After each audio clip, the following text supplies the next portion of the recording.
In addition to the 19 children and 2 teachers who were killed in Uvalde, an additional 17 others were injured.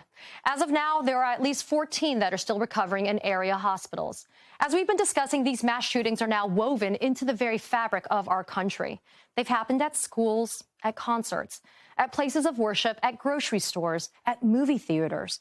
And one common denominator across so many of these mass murders is the type of weapon used, some version of the AR-15.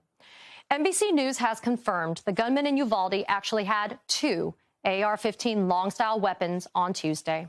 Both were purchased legally after his 18th birthday, just days before the mass shooting. He only used one of them before he was killed. As CBS News pointed out last summer, variations of the AR-15 were used to kill at a Boulder, Colorado supermarket, a Pittsburgh synagogue, a Texas church, a Las Vegas concert, a high school in Florida, and Sandy Hook Elementary School. The AR-15 is the most popular rifle in America. A 2018 Rolling Stone article began with this sentence: the AR-15 assault rifle was engineered to create what one of its designers called maximum wound effect. Joining me now is someone who knows, unfortunately, far too much about what an AR-15 is capable of, Dr. Comilla Sasson. She is an emergency room physician. She was working in the ER on the night of the Aurora, Colorado movie theater shooting in 2012. A version of the AR-15 was also used in that shooting, among other weapons. Doctor, thank you for being here. You know what the first responders and the doctors in Texas are going through. In 2012, 12 people were killed with 70 injured after the killer went on a shooting rampage in that Aurora movie theater. You just tweeted that you cared for 23 patients within 2 hours, all injured from an AR-15. After a mass shooting event like the one in Uvalde and in Aurora, can you tell us what is it like to treat the victims and the survivors of a mass shooting? Well, I will say it's been heart-wrenching just to watch even the pictures of the victims, because, again, that just it chokes you up, right? Because you go right back to where you were on that night, taking care of families and the survivors and the survivor guilt that they feel, and working that night in the emergency department. And we had 23 patients come in, and these are wounds that I had never seen in my career before. I had been working as an ER physician for over 15 years. And these bullets are traveling 3 times the speed of light. And, oh, by the way, they create a huge track of destruction. So it's not just the bullet going through the body like it is with a simple handgun. They have these shockwaves that they send through the organs that destroy the tissue.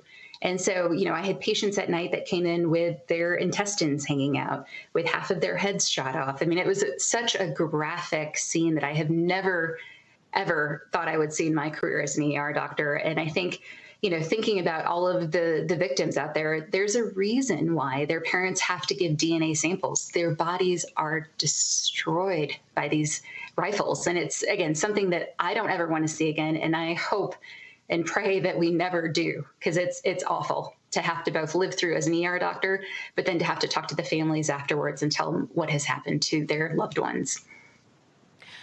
Doctor, we can't look away, because that's the reality. It's the reality that you have to face in your profession, but it's the reality that these next of kin, these parents, have to suffer as they're going through this process in Uvalde.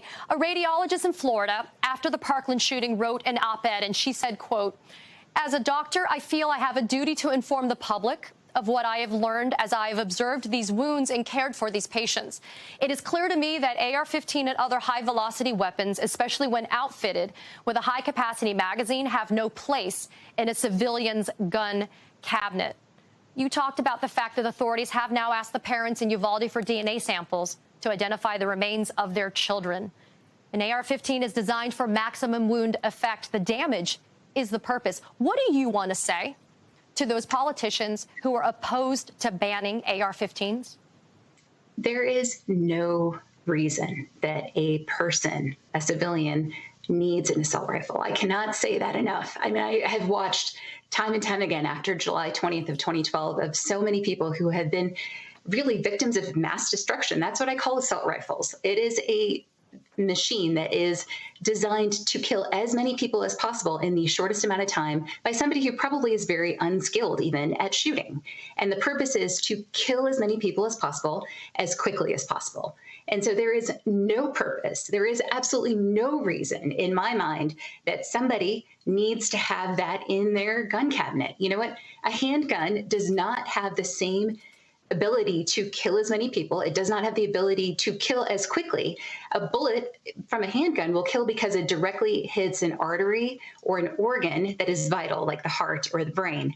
But it does not have the destruction that something like an AR-15 can do, literally for somebody who's probably never even shot a gun before, because they don't need to. They can spray an entire theater full of bullets in minutes. And I think, again, there is absolutely no reason. It is not about taking away people's guns or their rights. It's not about mental health.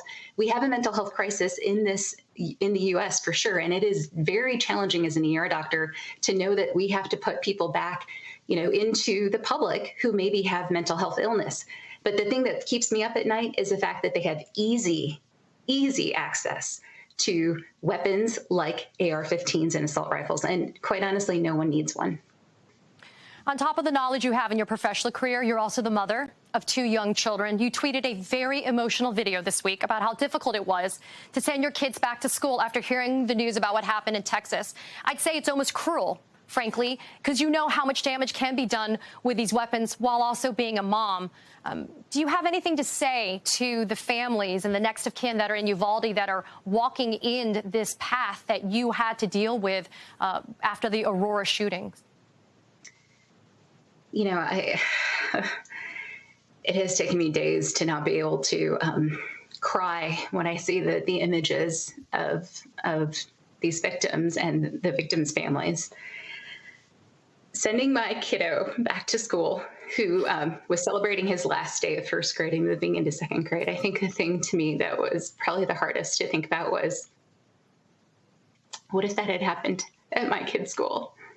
And, there were people who have died, and there are children who will never be the same.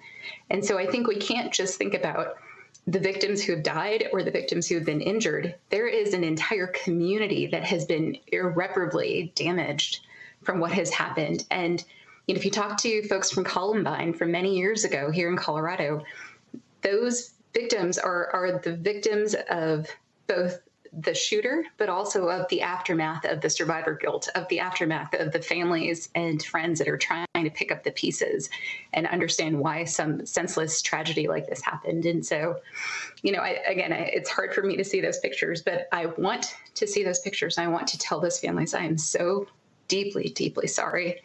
And I will do everything in my power to take care of your family if you ever come into the emergency department, but also more importantly, use my voice to make sure that we get rid of assault rifles, because there is no reason for them.